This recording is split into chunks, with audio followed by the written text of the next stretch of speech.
Hello, traders. It's Andy with Trade Ideas. It is October the 10th on a Tuesday. Taking a look at the SPY here, we had a couple of really nice days here in the SPY, but we are getting up to a level, this 20-period moving average, and you can see this is kind of a pivot level. I'm not going to zoom out to see how much of a pivot level it is, but anytime you have a moving average, if it can get above this, I'm not talking about today, but maybe the next couple of days get above, you may be looking for this gap over here, and by that time you could see the 50 around that area. So not out of the woods yet.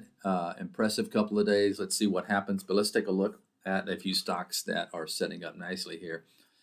First on the list is this Flex. Now Jabil has had a really incredible move. It's peer in this sector.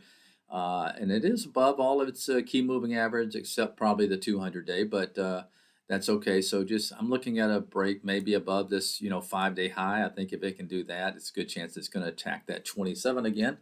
So keeping an eye on Flex there.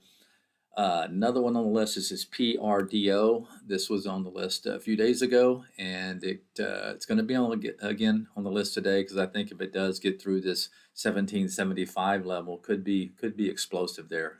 Very strong chart, and that's obviously a level of resistance. IMVT. This has got to be careful with this one, but it is sitting right on its 10-period moving average. It never really broke this on this pullback. So once again, this can be a volatile stock, but I like the setup there in IMVT.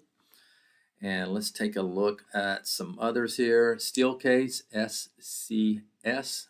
We'll finish up on this one.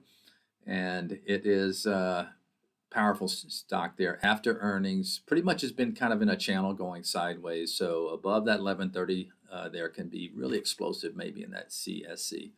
Have a great one, guys. We'll talk to you tomorrow. Bye-bye.